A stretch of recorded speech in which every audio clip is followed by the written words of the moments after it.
what would you say is the what would you say is the best way to build confidence when playing with other dogs? So confidence in playing with other dogs. How do you build confidence with playing with other dogs? So dogs, when they're interacting with other dogs, tend to do a very good job of doing the work themselves. So what I mean by that is dogs interact in a way that is so much different than we can even understand, right? So when they're playing with each other, interacting, or doing any number of things when we leave them together to their own devices, they can communicate on such a deeper level to each other because they understand exactly what body language means. They understand what the noises that they're making means. And all we can do as humans is we could try to interpret those things, right? Yeah. So because we try to interpret those things, what I find a lot of trainers out there do is I find that they interpret those things very incorrectly, right? And they try to micromanage things because of it. They try to step in and insert the human mindset into things of, oh, well, I don't like this, or he looks scared, or this dog's annoying him, or this or that, as opposed to understanding some of the deeper side of things where, you know, there are plenty of times using a random example here. Man, I got some hiccups still. I think it's still a jalapeno. You know? There's plenty of times where there's a dog in the corner over there and they look scared or this or that. And then you got some dog that keeps going over and poking at them and messing with them and stuff like that. And I've seen so many trainers from the outside looking in, they would look at that and be like, I need to advocate for that scared dog, right? I need to, I need to step in and tell that annoying dog to back off and do all sorts of things like that, right?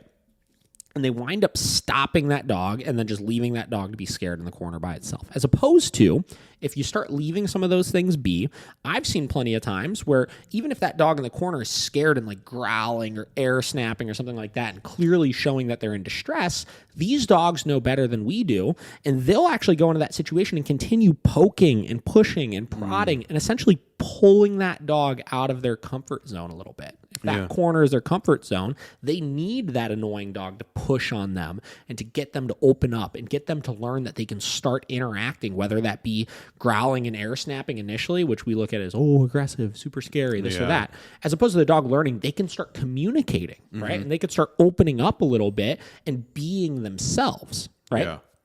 So I say all of this because the first step of building confidence in playing with other dogs is creating an environment that is going to be conducive to stuff like that happening. So what does that mean?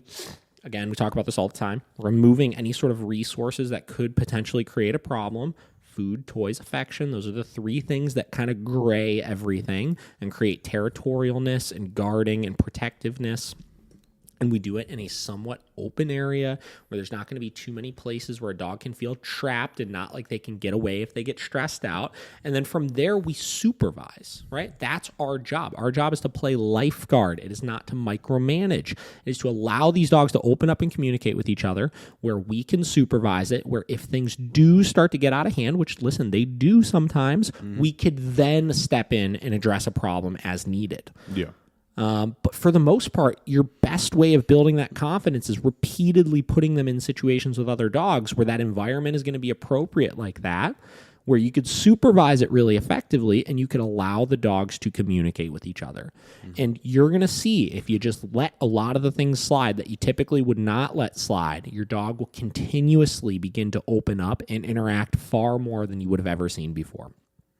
So that's what I find a lot of the issue is people just don't understand, and I think they get scared off too easily, right? Yeah. They get too nervous when they start seeing a dog looking uncomfortable or a dog growling or a dog letting a little snap out. And our first response is dog snaps. And something, it could be literally something as stupid as like a dog kind of jumps on their back and they go, "Rah," and our first response is, "Hey, no." And we're constantly just like, I did something wrong, and then you're giving the dog this false pretense that they did something incorrect, and then they start feeling like I can't communicate at all, so they bottle it up inside and they stay nervous and they stay scared and they wind up feeling like I can't do anything right now, which is why you see a lot of these dogs go hide in the corner, hide in this place, do this, do that, right? The other big issue I see people do is they keep socialization way too long, right?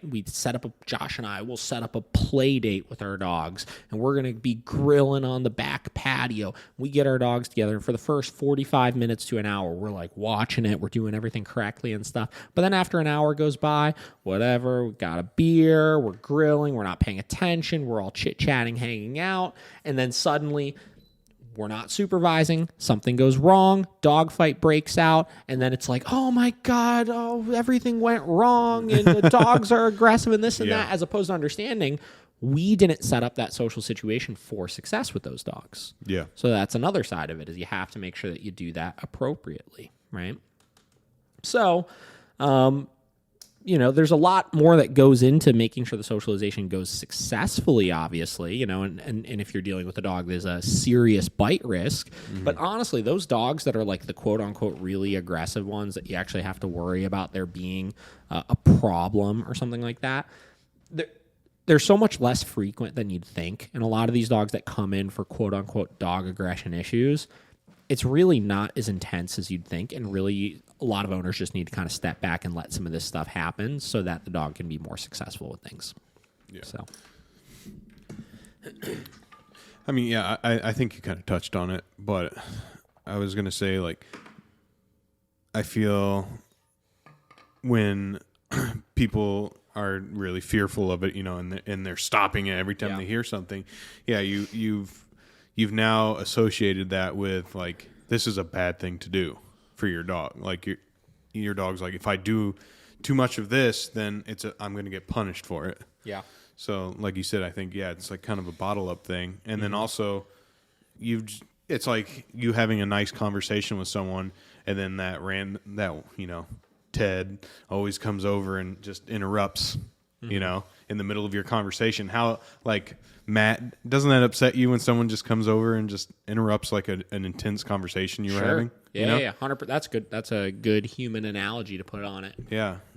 Or on the contrary, it's like if you're having a good time with somebody, right? And we're hanging out together, and then suddenly it just draws out for like 6 hours. Yeah, I know. Yeah. And then it's kind of like, God, we're going to start getting a little annoyed with each other, a little awkward, or there's going to be a problem that arises of some sorts. Yeah. It's going to feel more forced then at that point. Yeah. So keep it short and sweet. Yeah, like if you're at a party keep and you're wanting more. Yeah, and your social battery's just dead.